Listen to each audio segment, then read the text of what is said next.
Hi, I'm Sherry and welcome back to my channel, Sherry Jones Designs. Today's video is going to be a little bit different. I want to tell you about a thrift trip I took. Now, I haven't been taking them in a while, and I decided that I would go thrifting, and the only place really super close is a small town about, well, I shouldn't say it's the only place, but it's better than the other town I can go to that's close. And it's about 20 minutes away from me, so I went there and I was going to video it all, but boy, do I have a story to tell you. So I decided to focus more on my business and set myself up more like a factory. So I would go get supplies, and then let's say I'm doing the apron tunic. I'm going to cut out, let's say I want to do 10 that week, I'm going to cut them all on one day, set it up kind of like a factory. So let's see if I can make more money doing this. So my first thought was, well, I'm going to go get supplies. I normally don't go thrifting. I'm going to go out and go thrifting. And the story I have to tell you guys is just an example of some of the frustrations that you may run into as well. But it's kind of funny, but it's very frustrating. So I went to this little town and I go in there and I ask them. First, I just look around. I start to record stuff. I thought, well, I should probably ask them, because it's one that's put together by a group of churches. And this is the one that has so much stuff they won't even take your, even when you bring in like brand new stuff, half the time they won't even take it. They're just swamped, okay?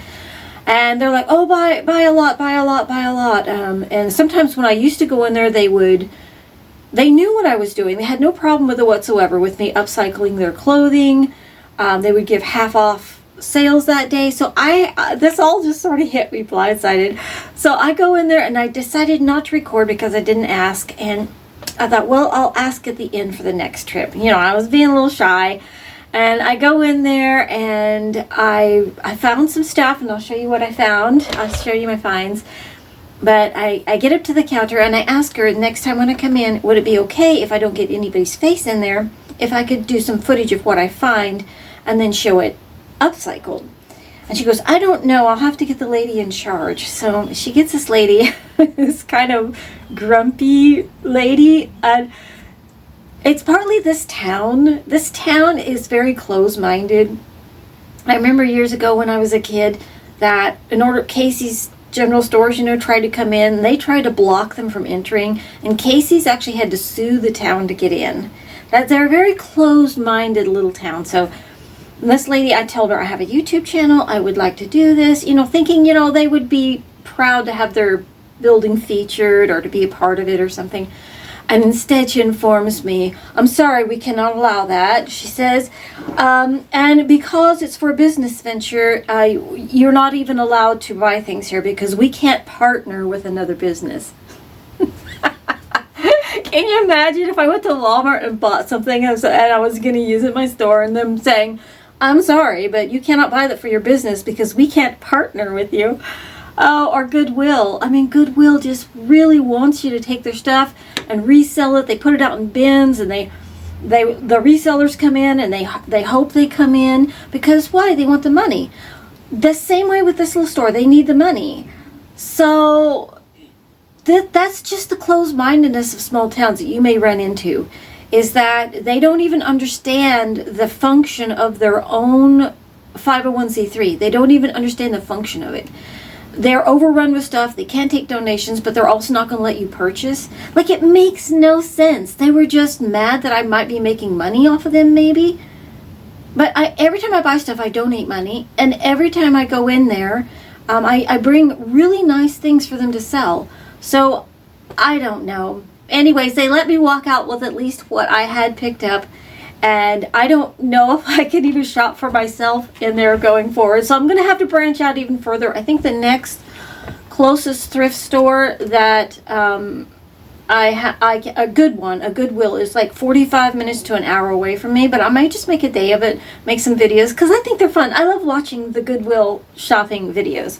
So I'm going to show you a few things I did get before I got that treatment at the end. And I know for a fact she wasn't speaking in behalf of the people who actually own the building.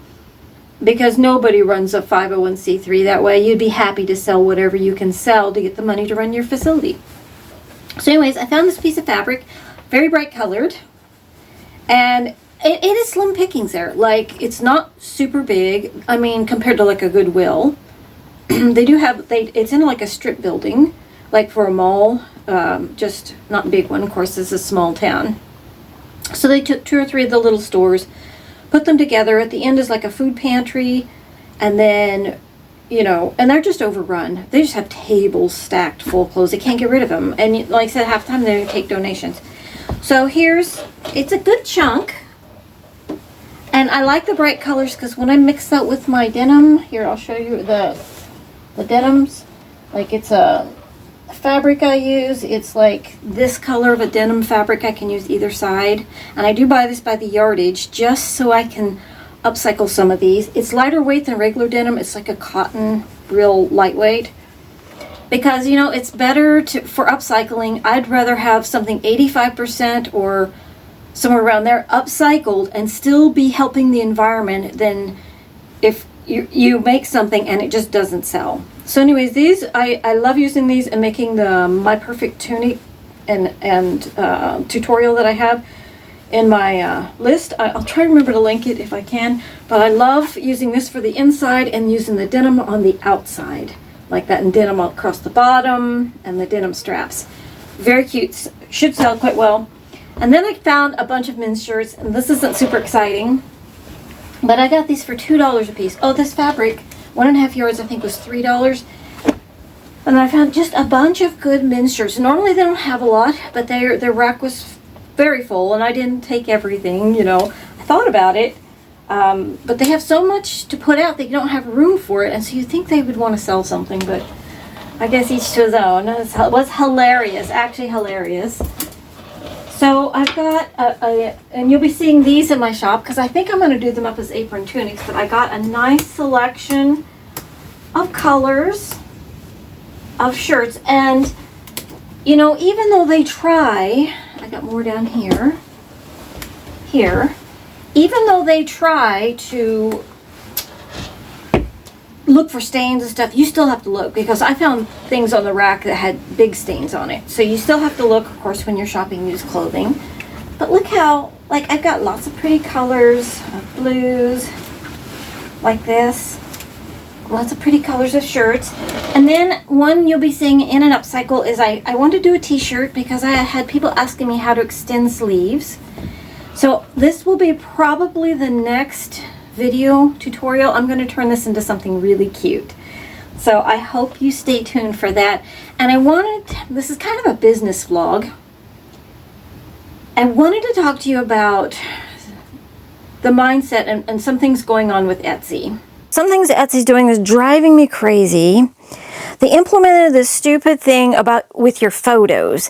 And every time you do a listing, it will tell you if your photo has good visibility. And basically the only ones it will approve is something that is like bright red or a real bright color. Otherwise, it just immediately, and you think it's a notification for a message or a sale or something like that. It shows up as a notification. So then you go there and you find out it's just them telling you your photo sucks. It's frustrating because their AI is so stupid it can't differentiate between a photo that's good and one that's not, but yet they tell you it's bad because there's not high contrast. Well, not everything. If you make a pastel garment, you can't make it high contrast. So it's just really stupid. I wish they'd take it off. It's very annoying. And then they're changing their seller fees. They're changing their seller fee structure, which I don't know how that's going to affect me. So there is some frustration there. I still like Etsy. I still like selling on the Etsy. I do think you have to, with their AI now, you're going to have to be very careful to not have anything that looks like anything else. In other words, you can't take, I think people that are using the same slogans on t-shirts and things like that are going to really face some trouble. But I think upcycling is fine. It's so unique. Nobody can copy it. Not even Temu, not even China can copy your upcycle. So you're pretty safe. But I have watched several videos now of people that have their original art, like pictures and things, stolen by China. And then China puts them back on Etsy, and the original artist gets yanked for copyright, even though it was their original art. And they literally have to go through like a whole, almost court-like proceeding with Etsy to prove that it was their original art. It's crazy. I don't think I would want to do anything on Etsy that AI could copy and reproduce and put back on, or that China, because they're so big. I think it would be hard to fight and so frustrating to fight for your own artwork back.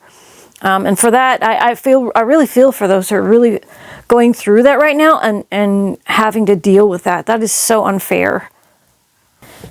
What I do like about Etsy is still I get a shipping discount. I like that there's a lot of traffic, and I like the ease of the platform. It's easy to create listings. You know, I usually start with the pictures from my phone and then complete the rest of it, you know, on my PC. It's easy to do. I like how easy the shipping is and all that. And like I said, the discounts. I don't find their fees exorbitant at all. And I actually, a lot of people don't like that your shipping and everything comes out immediately. I really like that because I like to know exactly how much I made. And I like that they also work with you as far as like if you want to use QuickBooks or any of that, they work with you on all of that, which is a super big blessing. So in that regards, I highly recommend Etsy, especially if you're starting out. I think if I create a big enough following, I might branch off on my own eventually. I just don't have that right now. And if the YouTube does well enough, then I will probably just focus mostly on YouTube as kind of because it is like last month I didn't post hardly anything. I still made some money, so that's really cool because they're tutorials. People are coming back and watching how to do things. So it just goes to show if you do have something to offer on YouTube that is usable and people can get good out of it, that there's always a market for that. You know, you're marketing the skill that you learned. You're marketing. You're creating a passive income really, because the tutorials, they don't get old. People can always use that tutorial. So that's something to think about if you're interested in starting your own channel and you are an upcycler and you feel like you have something to share to the community. And look how many people you bless too. You know, these are hard times financially for a lot of us. And so to be able to go into your closet and take a few pieces and make something that would have cost you $100 for, it's a super big blessing and people appreciate it. And so I do appreciate it. And I want to thank everybody who watches my videos because you do make this possible for me. I want to thank you for that. And I hope to continue. Sometimes it may be a little bit slow, and some of these will be studio vlogs. I'm just going to talk about what I'm making that day, some of my thoughts on the business, because I know a lot of you who watch my channel also have Etsy stores. And so this is kind of a business vlog and studio vlog. And I just want to, excuse me, I just want to let you know what I'm going through and some of the new things that I'm thinking about doing for my shop to increase productivity and to be able to sell and make more. So let's spend a little bit of time talking about profit and where you can find profit for your store. The first thing you need to do if you sell on Etsy is to look for the items that you make that do sell well for you. And then here's what I'm doing. I'm going to take my top selling items and then I'm going to streamline those items like a factory. And I'm going to try to find the supplies I need at the lowest price that I can find them, and thereby creating the biggest profit margin that I can possibly create. Also, if I create excess, I can offer that in discounts to my customers. I can lower prices. So that is also something that, the consumer loves, is to see the price go down and not up, inflation's been so much fun. So I want to show you the kind of profit margin that you could possibly do if you can streamline something. So I thought when shopping that I would try to shop in outfit. In other words, I would find front and back like this. Let's say this was it. This was my front and back. Okay, so now cost-wise, between $2 and $5 a shirt, this will make one apron tunic, and it will also make me one sleeve tunic from the sleeves. So I've got, let's say you paid $5 a shirt. I paid $2, but normally on other thrift stores, it's usually around $4 to $5 a shirt for a good shirt. So let's say you have $10 investment in your shirts, and it takes you, normally it would take you a day of sewing to make 2 of them. You can start to sit down and figure out your profit margin this way because you know what you can do in a day. However, if you streamline it and like cut everything out in one day, do the same seam on another day, you can produce more. So that's what's exciting for me, because I think I'm going to be able to put more in my store. And I encourage you to do the same thing. So you sit down, you figure out the base cost of your garment, you figure out how many you can do per day. This is how you set the cost of something, by the way, too, how much you're going to pay yourself. If it takes you 3 hours to do this and you want $20 an hour, you got to add that in there, $10 an hour, whatever it is you think you have to make per garment. For me, I'm very excited because I can see that I sell the apron tunics for $65. Now, I haven't figured in jeans. You can usually get jeans for $1, $2, and also don't forget there's yard sales. But then you got to add in, it takes time to go get that product.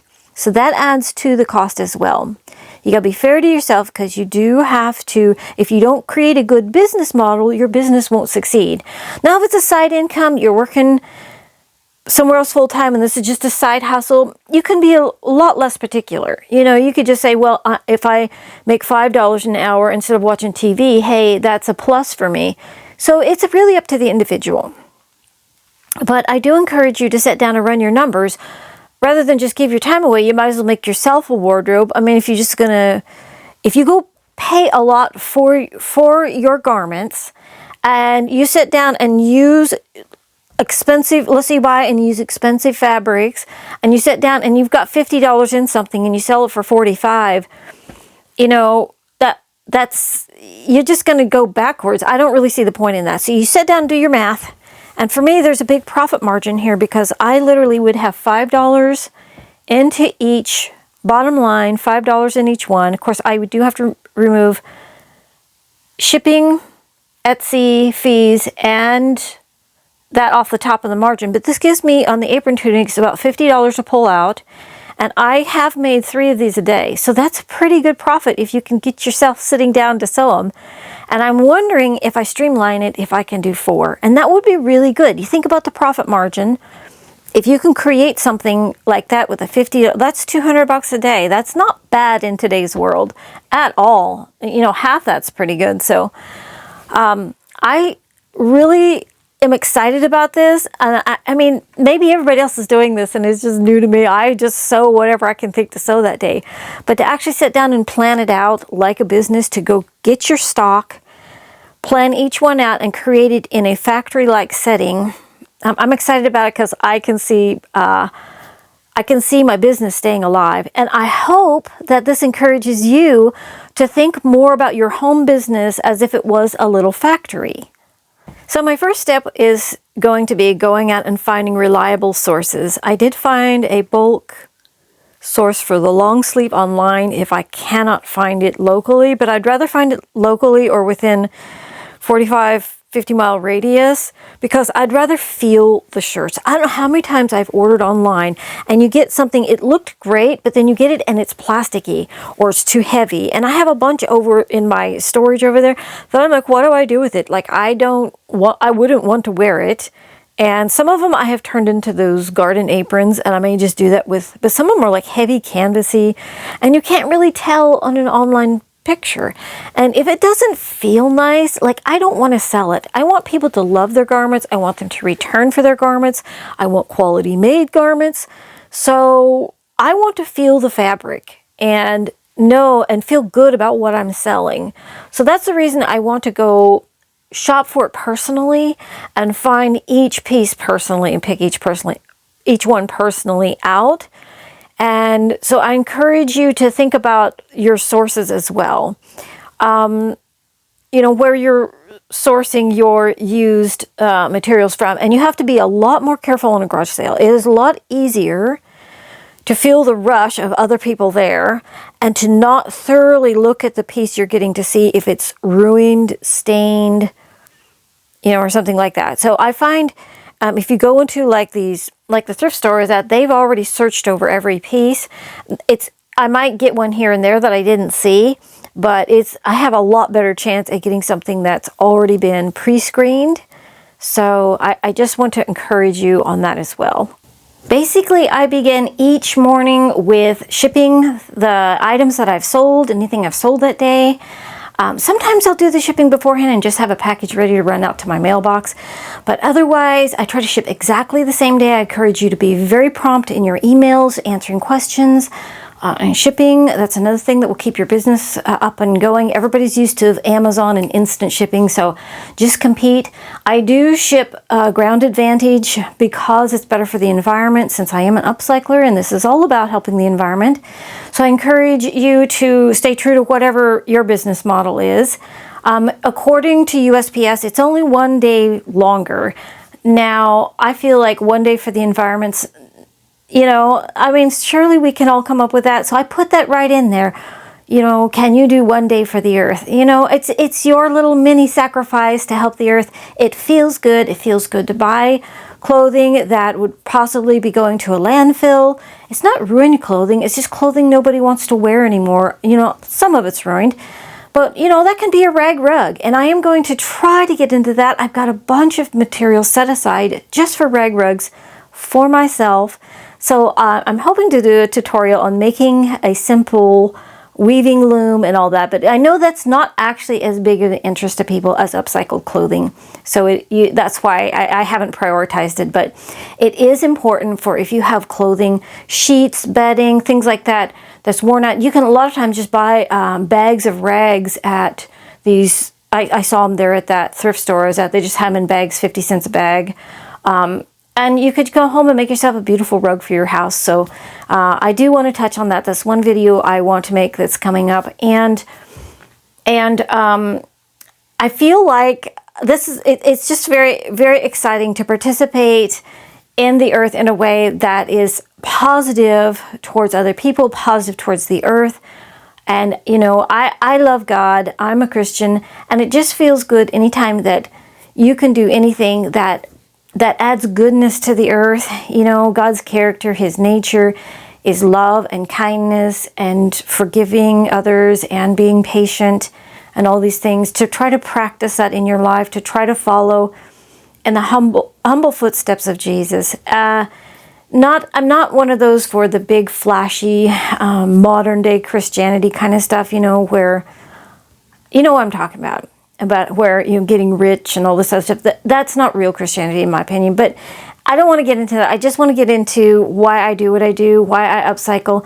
I feel like it's the nature of God. I feel like, you know, you look at the earth, the leaves fall down, they go back to dirt. He's recycling. He's upcycling constantly. The little worms eat it, the chickens eat the worms. You know, it's the upcycle. Everything's upcycled all the way around, all the way around.